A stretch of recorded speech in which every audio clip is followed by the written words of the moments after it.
O Maquiavel ele virou um adjetivo na nossa língua, né? Então, se você fala que a pessoa é maquiavélica, o que isso significa? Uma pessoa imoral, uma pessoa ardilosa, uma pessoa má. Aquela ideia super corrente, né, de que os fins justificam os meios. Então, se você tem um determinado fim para a obtenção do poder político, você pode alcançar esse fim por qualquer maneira que seja, e, portanto, os meios estão justificados. E tudo isso é o que a gente vai chamar de interpretações maquiavélicas do Maquiavel.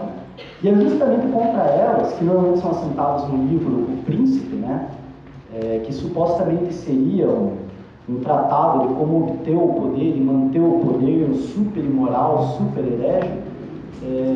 É contra isso que a gente vai se colocar de alguma maneira. Não é de todo falso, Maquiavel era super anômalo, vamos dizer assim, em relação ao seu tempo, né? Assim como Spinoza, a gente vai ver depois.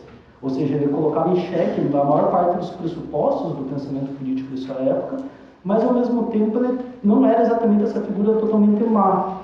E a seleção pela comissão do vestibular do texto sobre os discursos é muito interessante nesse sentido. Porque nos discursos a gente vai ver o Maquiavel não aquele cara da conquista do poder, super malvadão, não sei o quê, mas um Maquiavel republicano. Essa é a chave para vocês entenderem esse texto. É um texto onde o Maquiavel aparece como republicano. E qual foi o contexto de escrita desse texto? Tem que pensar um pouco nos tempos que o Maquiavel estava vivendo, né? Quando ele nasceu, a cidade de Florença, ela estava sob o domínio do Piero de Médici, eu não sei como fala esse italiano, e era sob um principado, e ficou assim até 1494, ou seja, Maquiavel nasceu e passou, sei lá, quase 30 anos da vida dele sob o domínio de um principado. Posteriormente, o Médici foi derrubado e entrou um outro cara chamado Frei Jerônimo de Savonarola. E esse Frei Jerônimo de Savonarola estabeleceu em Florença uma república. Então, Maquiavel, entre 1494 e 1512, ele viveu sob uma república. E é nesse contexto que ele ingressa no serviço político. Ele foi trabalhar como secretário de segunda ordem do Estado. Ele tinha uma função que era meio diplomática, meio política. Ele participava do corpo político de Florença. E lá ele adquiriu muita experiência prática com todas essas questões políticas, né? E daí aconteceu um grande problema. Em 1512, os Médici voltam ao poder. E daí o Maquiavel, que estava junto com os republicanos, é tocado fora. Diz, não, você não está mais aqui trabalhando com a gente quer outro tipo de pessoa aqui, não vocês. Daí, nesse contexto, ele primeiro escreve, um ano depois, O Príncipe, que é dedicado ao Lorenzo de Médici, que foi o filho, o sobrinho, sei lá, do Piero de Médici, numa suposta tentativa, né, debatem os comentadores, que foi uma tentativa dele convencer os Médici de que, não, eu tenho muitas coisas a dizer, me coloque de volta no seu corpo político, enquanto, enfim, um trabalhador, mas não deu boa. E daí ele continuou ali fazendo as coisas da maneira que se dava, e junto a um círculo de pessoas que estavam com ele, discutindo, estudando a política, ele vai lá e escreve os discursos, em 1517.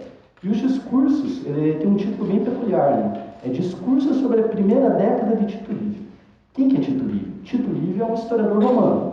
Ele escreveu uma obra chamada Ad Urbe Condita, que significa em latim da origem ou da fundação, desde a fundação da cidade. Então é basicamente uma história que Tito Livio escreve, ele é historiador, né, um historiador romano, sobre a fundação de Roma.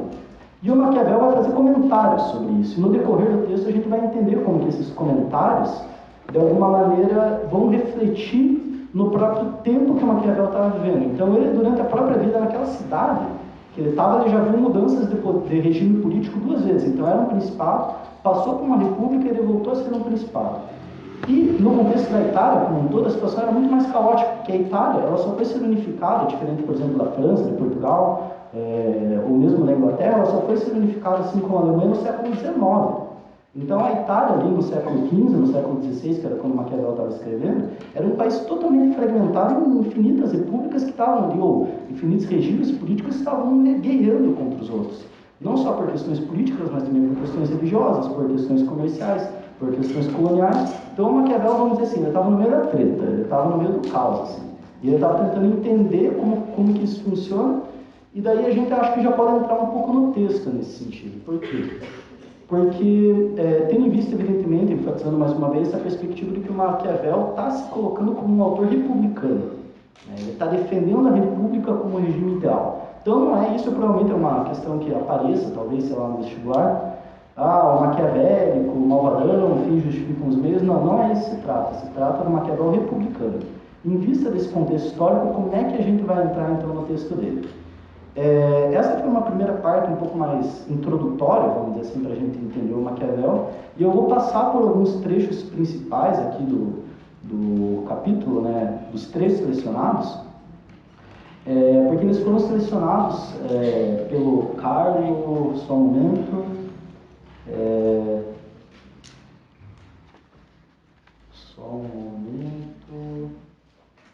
pelo Carlo Gabriel Xanpancera. Se vocês derem uma olhada, vocês provavelmente tiveram acesso a esse PDF do discurso da primeira década de Tito Livre através daquela antologia dos textos filosóficos, né? Eu tenho uma versão física aqui, mas o PDF é super fácil de achar. E eu recomendo muito que vocês leiam também a introdução que precede o texto do Maquiavel, porque aqui, nessa introdução escrita pelo cara que selecionou, né, que é esse Carlo Gabriel, vai estar bem explícito esse motivo republicano que levou à escolha dos fragmentos. Porque, evidentemente, o discurso é um livro enorme, tem umas 500 páginas, e aqui foram selecionados trechos ali, 16, 18 trechos, que tem mais ou menos 25 páginas. Então, para vocês entenderem o que orientou, que foi justamente esse motivo do Maquiavel republicano contra essa imagem do Maquiavel maquiavélico, malvadão, eu recomendo muito que vocês leiam o texto do Carlo Gabriel também, mas é só uma recomendação a mais. Então, começando aqui, a gente tem que entender qual que é o problema, em vista de tudo isso que eu falei, desse contexto histórico, político, que o Maquiavel estava escrevendo super caótico, qual que era o grande problema dele, qual que é o sentido da indagação deles em relação a Roma, né? Por que quando o circo estava pegando fogo lá na época dele, ele vai voltar a ser um historiador romano? E com que perspectiva ele vai ser um historiador romano? Essa é a pergunta. E você pode colocar isso o mesmo problema descrito de duas vezes. Em primeiro lugar, como Roma, enquanto república, pode ser tão livre e tão poderosa? Essa é a primeira pergunta. E a segunda pergunta, que é a pergunta essencial que vai caracterizar o aspecto republicano do Maquiavel, é justamente essa ideia de como o tumulto, o conflito, a desordem, foi o que produziu o aumento de poder, de riquezas e de liberdade de Roma. Então é uma ideia um pouco contraintuitiva, né?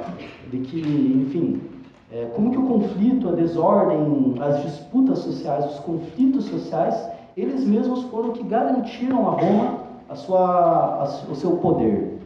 Mas antes de a gente entrar nesse texto, em vista dessas duas perguntas, tem alguns conceitos que eu tenho que explicar, que são esses que eu coloquei aqui atrás, né? Que é ordem e as diferentes maneiras de ordenar ou não, né? Em segundo lugar, o par, super conhecido do Maquiavel, virtude e fortuna. Em terceiro lugar, essa ideia dos apetites, né? Então vamos começar pela ideia de ordem. O que é ordem? Ou melhor, vamos começar pela ideia de virtude e fortuna. Fortuna, para Maquiavel, não significa riqueza, como normalmente a gente entende, né? Então, o Jeff Bezos tem uma grande fortuna. Não é nesse sentido. Fortuna está muito mais ligada a um certo favorecimento em relação a uma situação específica. Então, por exemplo, que nem a gente diz, eu fui afortunado, eu recebi uma coisa que me ajudou, ou a situação que estava posta ali me ajudou. Então, fortuna, na verdade, quando o Maquiavel está falando, está significando o seguinte: a natureza está se transformando, as coisas estão em perpétuo movimento, tudo está se modificando, e quando essas modificações me favorecem, não é necessário que elas me favoreçam, evidentemente, né? Se elas estão se modificando, chega a ser até aleatório, né? Chega a ser indeterminado o sentido dessa modificação da natureza. As coisas estão sempre se transformando, sejam elas as coisas humanas, as coisas naturais. Então, hoje tem sol, amanhã tem chuva, hoje os meus aliados estão de boa comigo, semana que vem os meus aliados podem querer me esfaquear. Então, as coisas sempre estão se transformando em função da própria complexidade inerente ao movimento da matéria, né? Ao movimento das coisas. Então, nesse sentido, a fortuna significa quando eu sou favorecido por isso, ou quando o momento específico daquele movimento material em permanente transformação me favorece, eu fui afortunado. Então imaginem assim, é como se fosse uma perspectiva de que, putz, fui beneficiado, fui afortunado por esse evento qualquer que poderia ou não ter acontecido. Já a virtude, se em relação à fortuna, vamos dizer assim, você é passivo de alguma maneira, ou seja, você sofre os efeitos daquilo que está dado na transformação material das coisas, a virtude já implica uma agência tua, já implica uma certa positividade tua, no sentido de você se pôr na situação.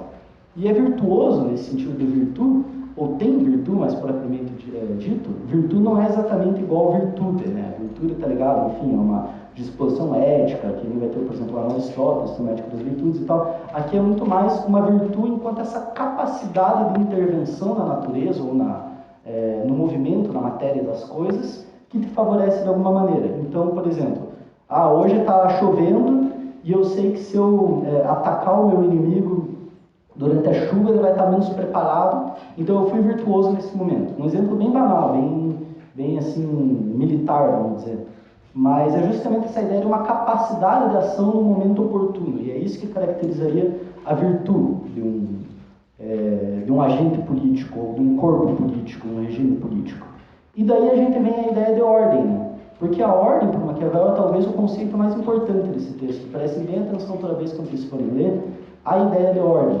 Ordem, para Maquiavel, é justamente esse fato de você estabelecer uma certa ordem nessa constante transformação de todas as coisas.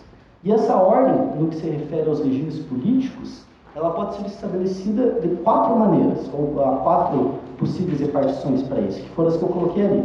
Em primeiro lugar, o reino. O reino é quando essa repartição, essa organização do corpo político, ele se dá por meio das relações pessoais com aquele que comanda. Então, por exemplo, são as relações pessoais que todos nós temos com o príncipe que caracterizam o que é o reino. A república, quando essa mediação entre o poder político e aqueles que compõem o corpo social, se dá a partir das leis, e não mais a partir de uma relação pessoal. Então pensem, por exemplo, a diferença entre um regime democrático, um regime fundado no Estado democrático do direito, e um regime monárquico.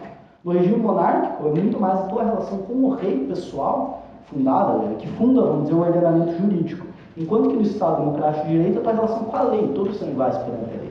Enquanto que lá é como se todos são diferentes perante o rei, vamos dizer assim. E daí existe uma terceira e uma quarta repartição que Maquiavel coloca, que seriam, vamos dizer, os negativos da ordem, né? Aquilo que não é o ordenado.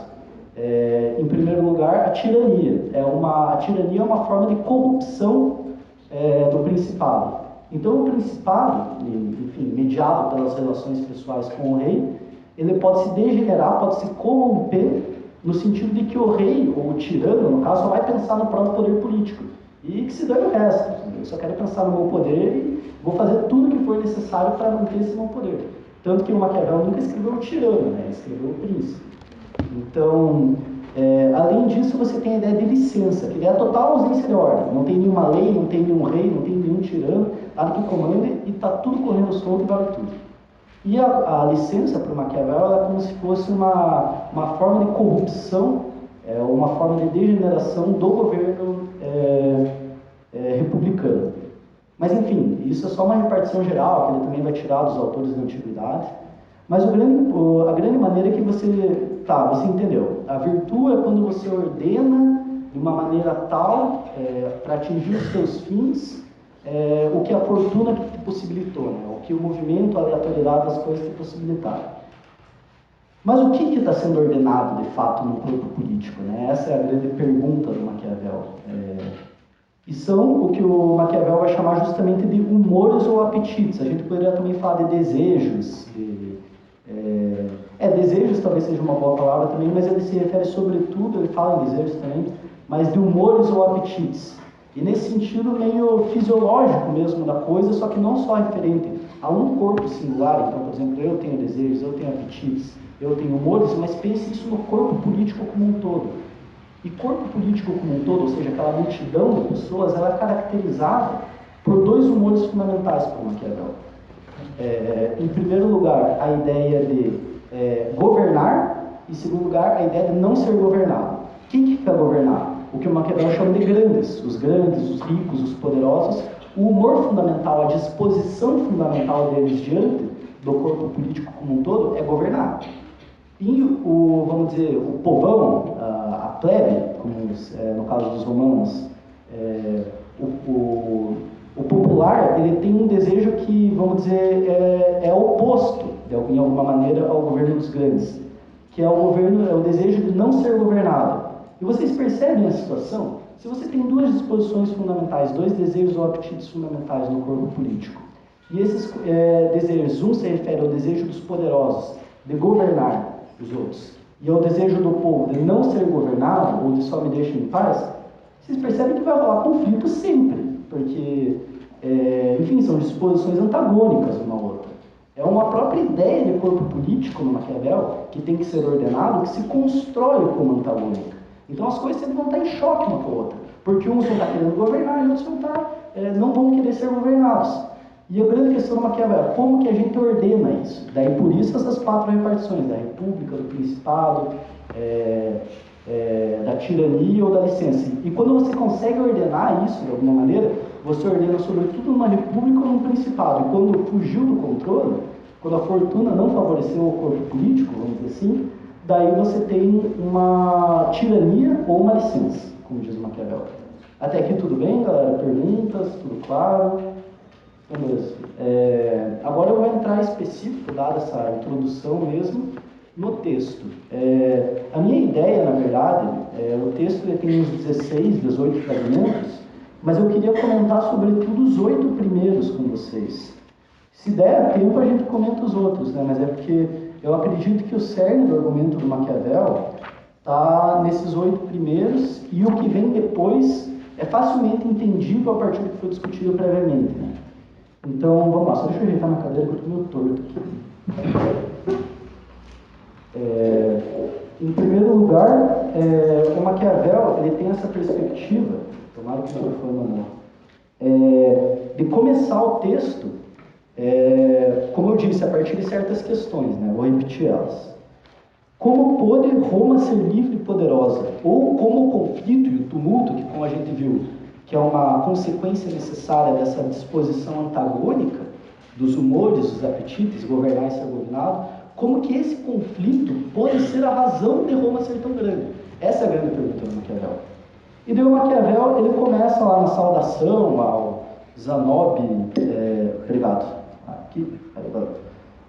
ao Zanobi, Belmonte, Cosimo, Bucelai, sei lá, ele começa saudando e ele ressalta uma coisa, né? Que ele tem uma longa experiência e contínua lição nas coisas do mundo.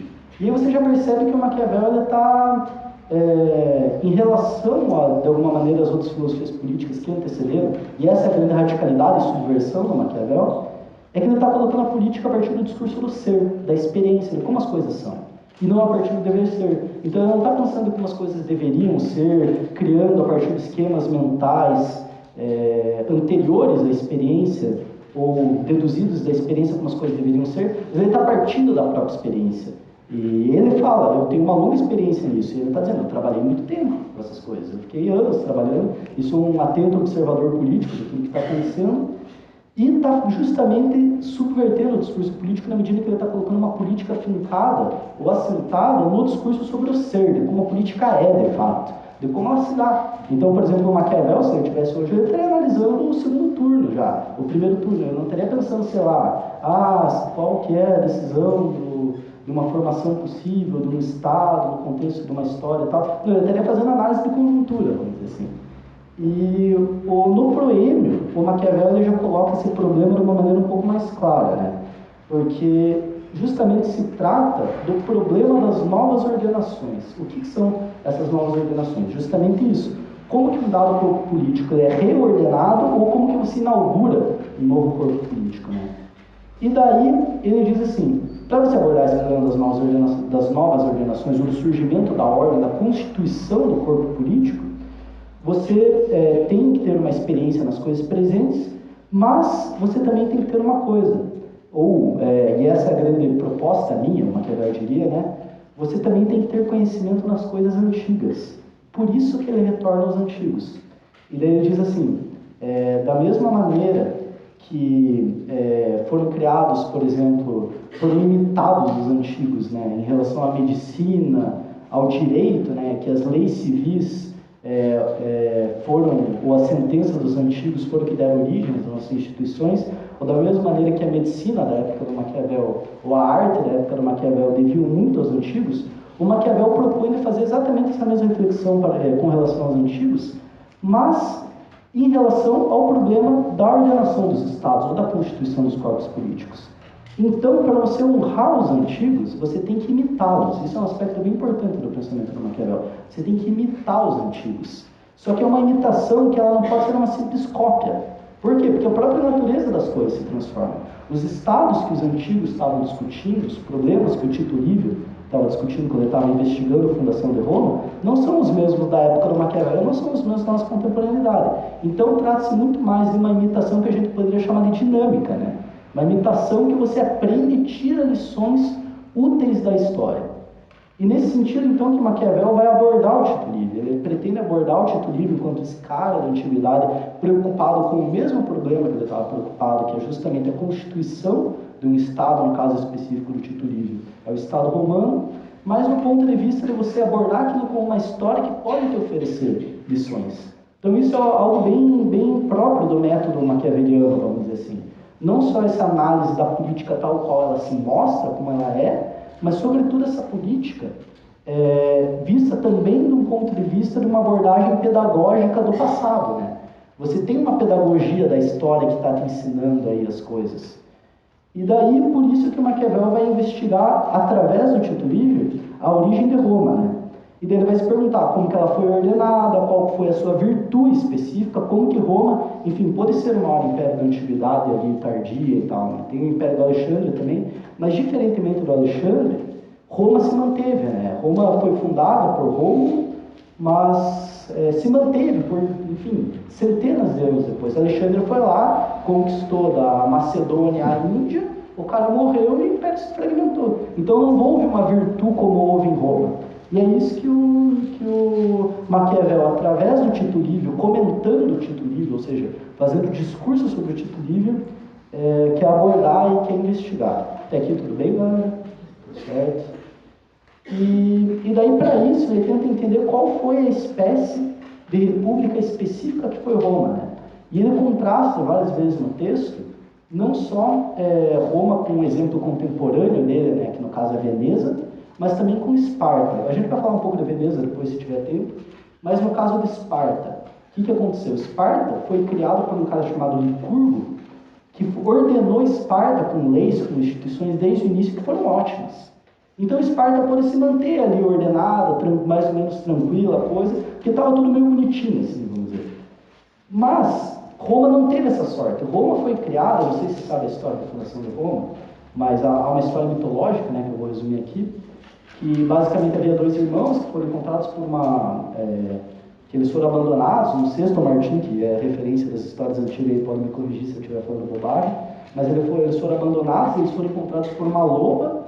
E há metáforas, ou pessoas que dizem que loba, no latim, era uma designação pejorativa para pessoas, ou sobretudo mulheres, que vendiam o próprio corpo a trabalho, né, ou seja, prostitutas.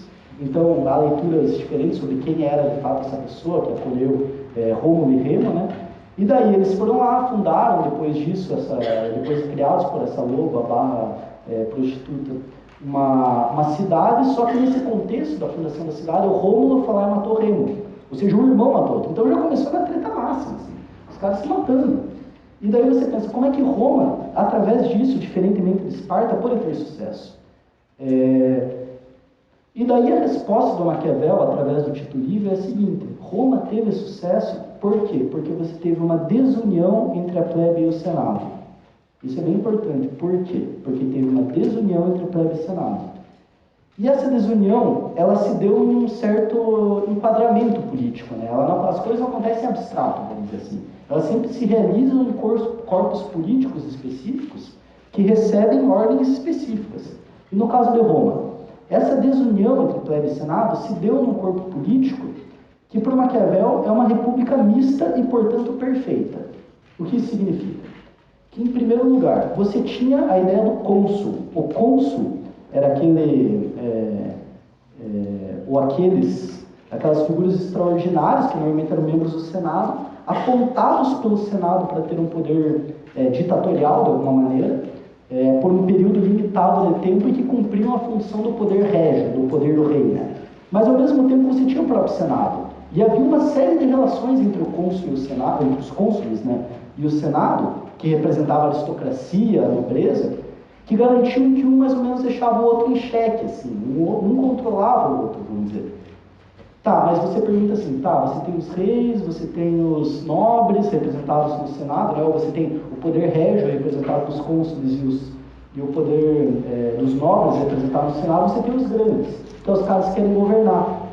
Mas e aí, e os que não querem ser governados? E o governo popular, como Maquiavel diz?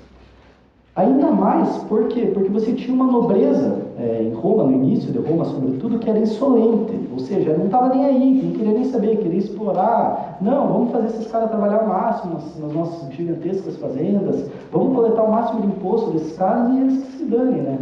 Só que o que aconteceu em Roma foi que o conflito entre o Senado, que representava a nobreza, né, e a plebe foi o que garantiu esse sucesso de Roma, como eu já venho repetindo. Né? Por quê? Porque a própria plebe conseguiu instituir uma forma de governo popular que se misturou com as outras duas. Ou seja, o que o Maquiavel vai chamar de tribunos da plebe. Isso é bem importante. Por quê? Porque os tribunos da plebe eram, junto ao Senado e aos cônsules, o que caracterizava esse regime misto da República Romana e o que permitia que todas essas desavenças, todos esses conflitos sociais, que como Maquiavel coloca, né, são inevitáveis, que eles fossem desafogados, que eles fossem resolvidos institucionalmente, que eles fossem ordenados. Né? Então não se trata de você eliminar o conflito político, isso ele vai repetir mais para frente, né, mas eu já estou adiantando, não se trata de maneira alguma de eliminar o conflito político, mas, sobretudo, de você ordenar esse conflito de uma maneira tal que ele não sirva de razão para a destruição da República, mas, pelo contrário, para o aumento do poder dessa República. E isso se dá quando você tem a representação de todos no corpo político numa forma institucional. Por isso que a República Romana, por ser mista, era perfeita. Só que ela só era mista porque ela foi fundada na desunião entre a plebe e o Senado. Então, eu não sei se vocês acompanham esse raciocínio. É justamente essa ideia do conflito que recebeu uma forma institucional específica, um ordenamento específico, que garantiu para o Maquiavel que fosse Roma uma república tão poderosa quanto foi, tão rica quanto foi, e sobretudo tão livre quanto foi. Porque nesse texto, Maquiavel, contra as interpretações maquiavélicas, né, ele é um cara defensor da liberdade. E supostamente nas interpretações maquiavélicas, o Maquiavel não pode ser um cara defensor da liberdade, porque ele é o cara que ensinaria a conquistar o poder e a manter o poder, uma ciência da manutenção do poder. Mas aqui não, é o Maquiavel defensor da liberdade. Né? E é por isso que ele vai ressaltar a importância desses acidentes que criaram os tribunos da plebe. Ou seja, não era algo necessário. Tanto que não foi todo o corpo político que teve tribunos da plebe. Né? Você não tinha isso em Esparta, você não tinha isso em Atenas, você não tinha isso em diversos outros reinos ou repúblicas. Você tinha em Roma, e foi acidental que isso surgiu em Roma. Mas foi isso que garantiu com que Roma tivesse esse poder e essa riqueza e essa liberdade que caracterizaram e que tiveram que justamente demonstrar a virtude de Roma enquanto um corpo político. E é por isso que as leis eram tão importantes em Roma também, né? Porque eram as leis que, enfim, aqui você entra num debate meio polêmico no Maquiavel, né? Porque se diz muito sobre Maquiavel que ele tinha uma visão totalmente pessimista da natureza humana e tal, e não é bem assim. Ele não via a humanidade com olhos muito bons, ele vivia num tempo de guerra, de treta, né? Então ele sabia que não era todo mundo bonzinho, mas ao mesmo tempo ele não tinha uma condenação total da humanidade, porque senão ele nem pensaria nas possibilidades de você ordenar esses conflitos sociais.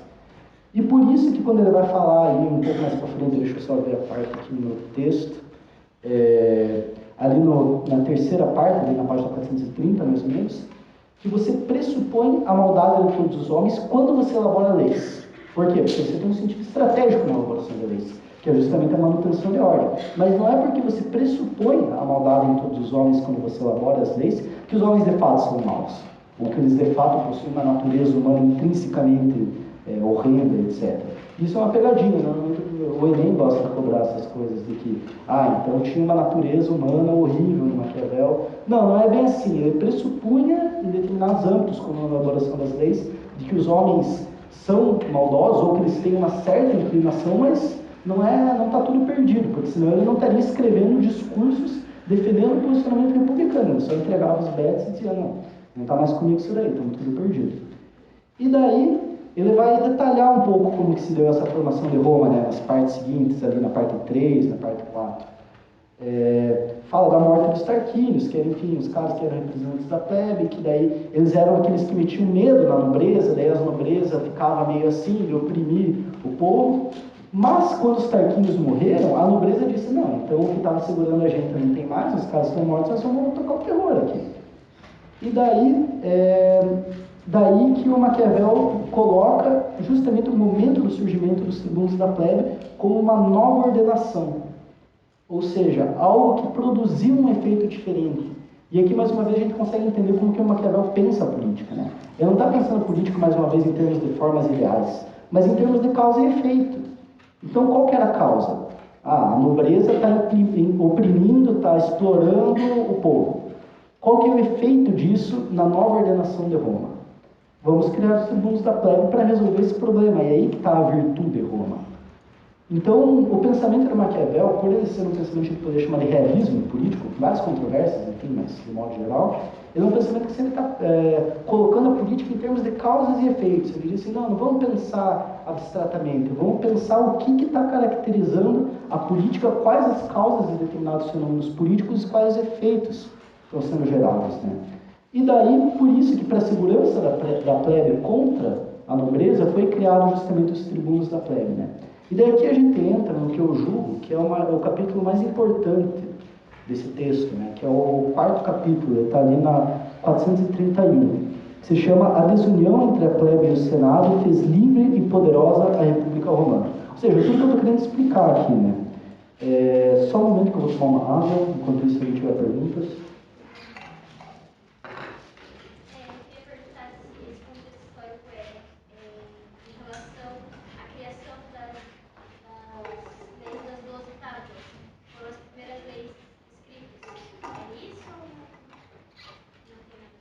A Lei das 12 Tábuas, se eu não estou errado na minha cronologia, ela é um pouco anterior à fundação de Roma.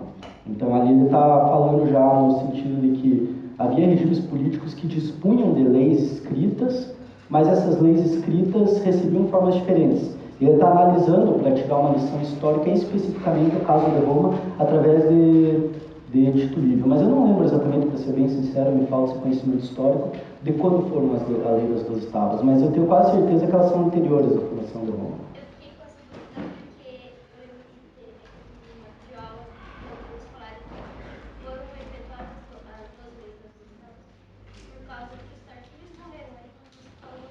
Pode ser que seja, eu posso estar enganado na cronologia aqui. Pode ser. Talvez eu esteja viajando. Eu posso confirmar isso no intervalo, daí eu te respondo. Mas, enfim, a Lei das 12 Tábuas, nesse sentido, vamos assumir então que ela foi por hipótese, que ela foi criada no contexto dos Tarquínios. Então é mais uma forma de você ordenar o corpo político que está em conflito, vamos dizer assim.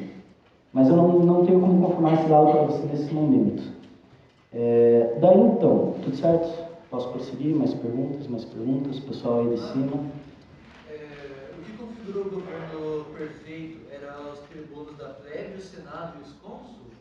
Era justamente por ser uma república mista, e era isso que garantia a sua perfeição. Porque por Maquiavel, a forma mais perfeita de governo era a república, justamente na medida em que ela dava essa possibilidade de você desafogar, ou de você controlar, ordenar todos esses conflitos numa forma mista, em que todos, vamos dizer, todos os desejos tinham uma via de escape, tinha uma via de canalização, ou mesmo com representatividade, não sei se é o termo certo, que Maquiavel não está falando exatamente de uma democracia representativa, mas dá para imaginar por analogia nesses termos. Assim.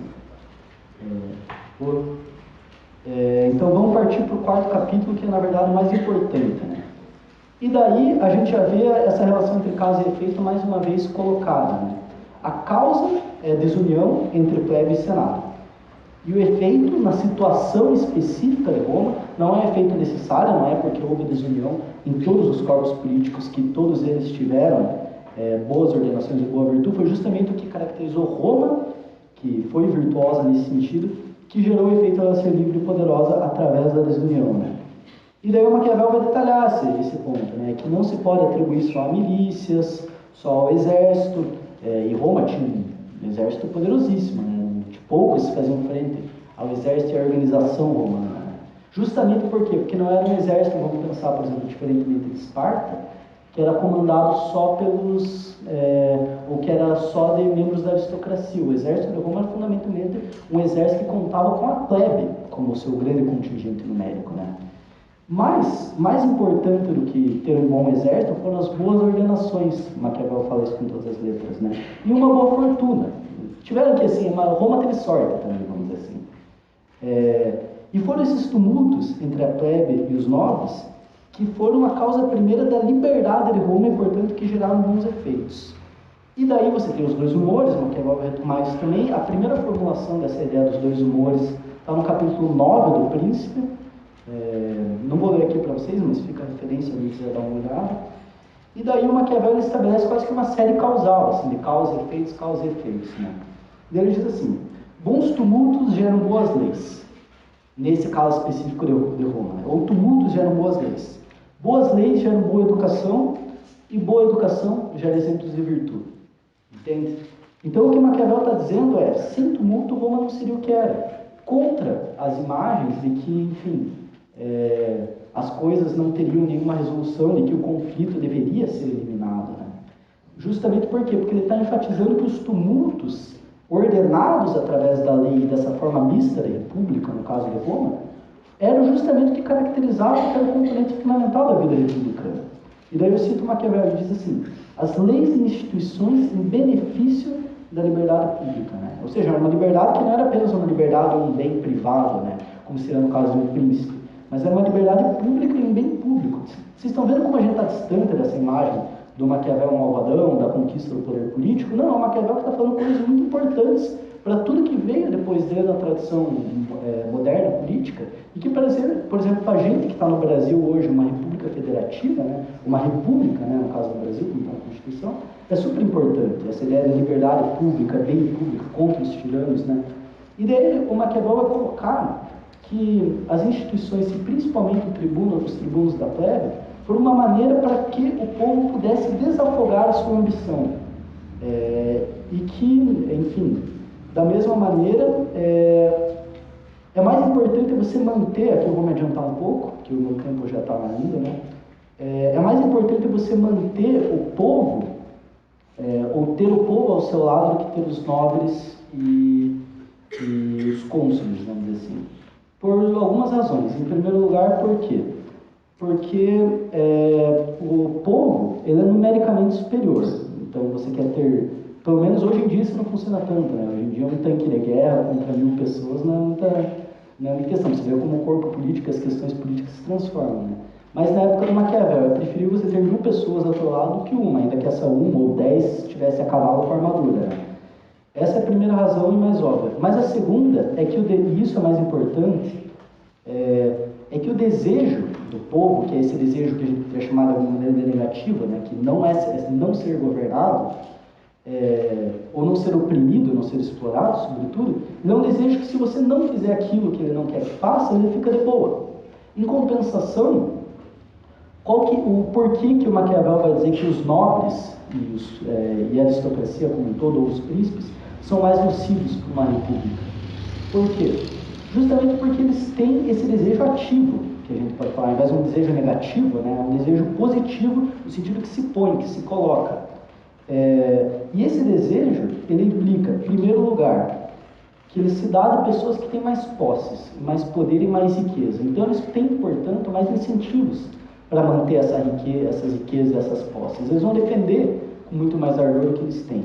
E, em segundo lugar, eles possuem, por conta dessas riquezas, mais força e mais capacidade de violência.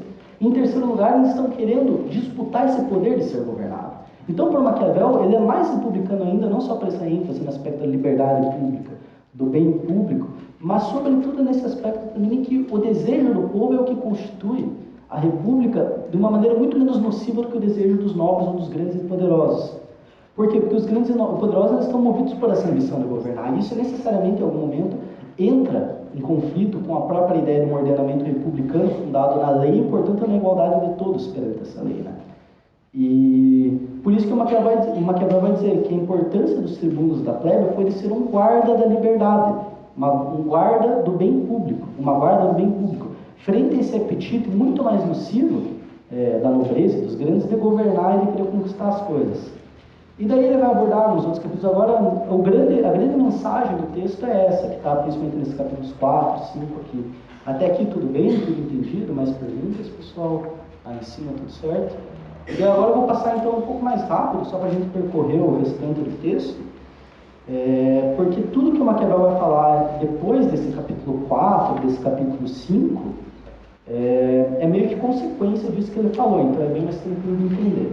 Em primeiro lugar, ele vai falar que poderia existir um Estado como Roma, Roma poderia ser um Estado em que seriam eliminados esses conflitos sociais?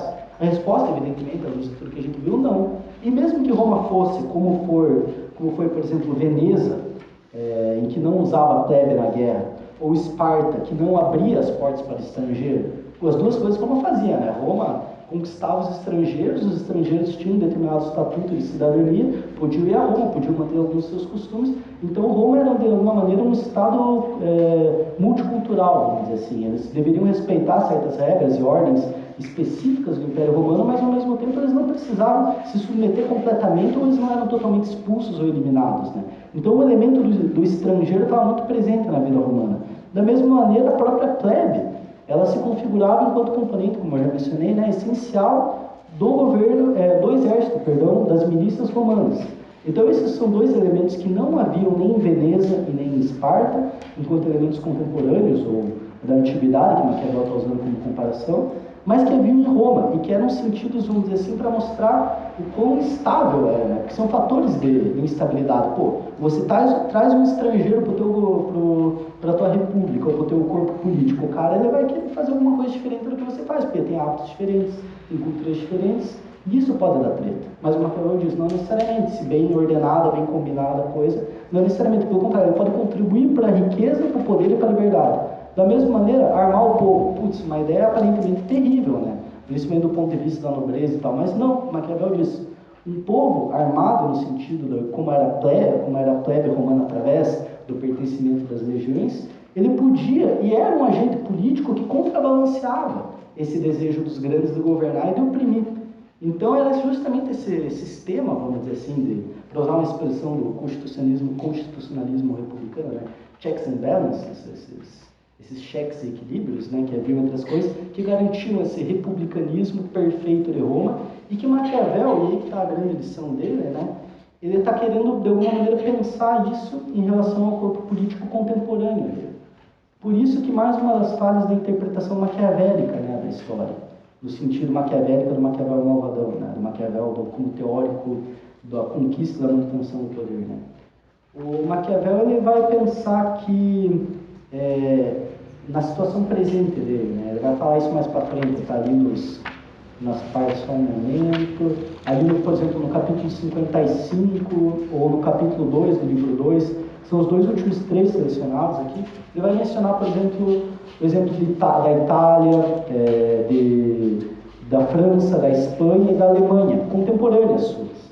E ele vai dizer, a Itália, a França e a Espanha estão completamente corrompidas já. O governo deles já degenerou. Por quê? Porque há essa ideia dos gentis homens. Ele vai falar, o que são os gentis homens? São basicamente aquela classe nobre, aristocrata, que vive de renda do trabalho dos outros, que só quer manter o próprio poder. Ou seja, só quer explorar, só quer governar e não quer ter os privilégios dela, como eu poderia dizer, contestados. E para o Maquiavel, a situação da Itália, da Espanha, da França e da Itália, que ele estava descrevendo, né? Com essa multiplicidade de repúblicas e tal, é tão drástica, é tão permeada de guerras, justamente pelo domínio desses gentis homens. Enquanto que na Alemanha você não tem isso, e por consequência há uma série de repúblicas na Alemanha que são muito mais livres. E daí quando Maquiavel, no final desse texto, faz a recuperação do seu contexto contemporâneo, você começa a entender da onde que veio o sentido da recuperação que ele faz da fundação de Roma, através da leitura do Tito Livre, e justamente o sentido republicano disso. Por quê? Aí entra o aspecto de intervenção do presente no Maquiavel. Ele está olhando os antigos, lendo os antigos, buscando tirar lições da história dos antigos, mas para agir no seu presente político. E isso é um caráter muito impressionante, pelo menos ao meu ver, da maneira como Maquiavel concebe a política. Que desde então ninguém nunca tinha feito isso. E ele mesmo diz, né, ali no início do texto, né, ele diz assim,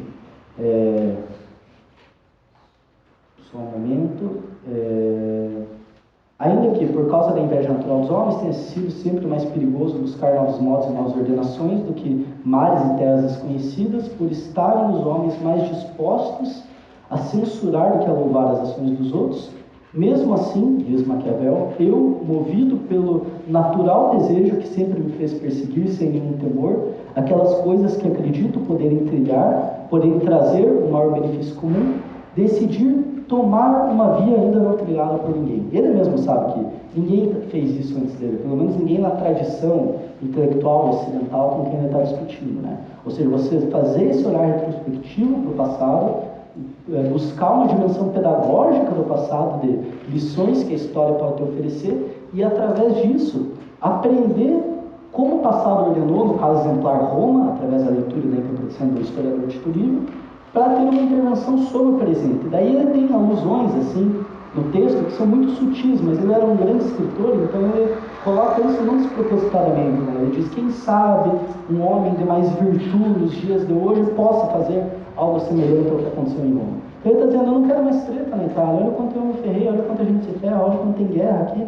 Quem sabe se tiver uma pessoa com virtude o suficiente para fazer como foi feito em Roma, a gente possa viver um pouco melhor. E nesse sentido, só para finalizar a minha exposição, o Maquiavel tem um último ponto que ele destaca, que é justamente essa ideia de que é muito mais fácil, ou é muito mais difícil, você governar um povo que estava acostumado a ser livre. Ou seja, você tornar uma república baseada na liberdade, na igualdade, diante da lei, nesse desafogamento institucional dos conflitos, porque isso é muito bom, traz segurança para as pessoas. Você vai sair na rua, você vai olhar para o teu vizinho, você sabe que o teu vizinho não vai te assaltar, não vai roubar o teu cachorro, sei lá, mas ao mesmo tempo você tem essa segurança de que caso surja alguma treta, caso o teu vizinho vai roubar o teu cachorro, você pode reclamar para instâncias competentes que vão resolver esse problema sem evitar o derramamento de sangue, a guerra, o conflito. Então o conflito vai existir, porque é da natureza das coisas que o conflito exista, mas ele vai ser bem ordenado.